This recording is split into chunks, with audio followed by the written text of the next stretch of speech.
Hi, I'm Christy from Tandem, and I'm here to show you how to insert, use, and disconnect your VariSoft Infusion set.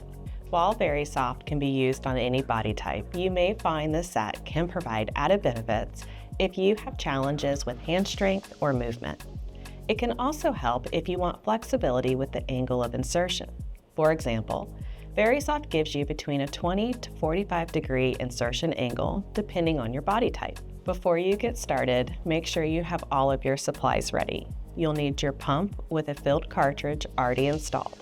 You'll also need your VariSoft Infusion set and any additional supplies.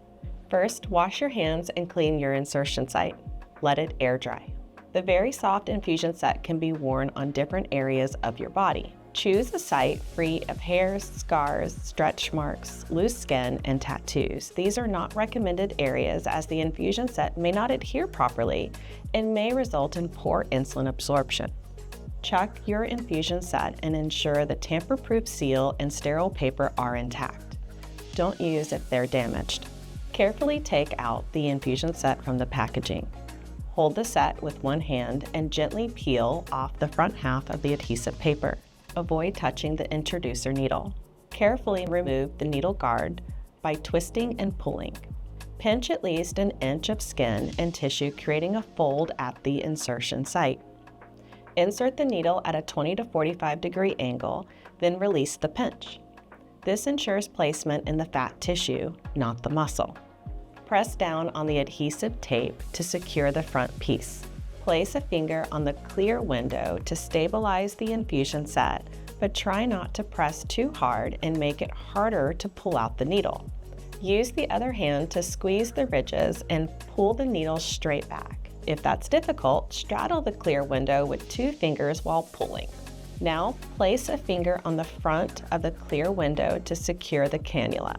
Carefully lift the back of the infusion set and remove the back adhesive paper. Smooth the adhesive tape onto the skin.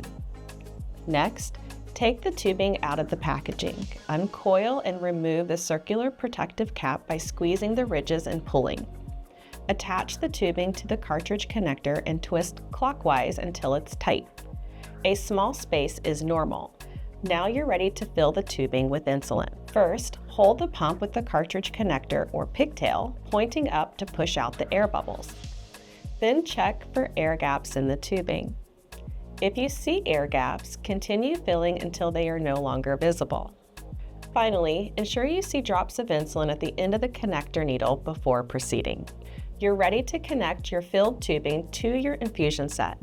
The tubing will only connect one way, so if you're having trouble clicking it in, flip it over and try again. The cannula, which sits under your skin, now contains air and must be filled with insulin. Use your pump or app to fill your cannula. Consider setting a reminder to change your site every 2 to 3 days. Don't forget to resume insulin delivery to complete the process. Keep a close eye on your glucose during the 2 hours after insertion. If your glucose is unexpectedly high, your site may not be absorbing insulin properly. When in doubt, change it out.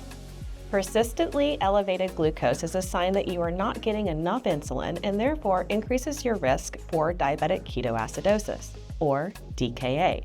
Now that you've learned how to insert your VariSoft infusion set, let's talk about how easy it is to temporarily disconnect. To disconnect, place a finger to hold the infusion set stable. Gently squeeze the ridges on the area closest to the tubing while pulling straight out. Remember, never disconnect from the cartridge connector as this can introduce air into the tubing. Reconnecting is a snap. Simply insert the connector needle into the infusion set. You should hear a click. That's it. You're now ready to use your VariSoft infusion set. For more helpful resources, visit the pump training section of our website. Thanks for watching.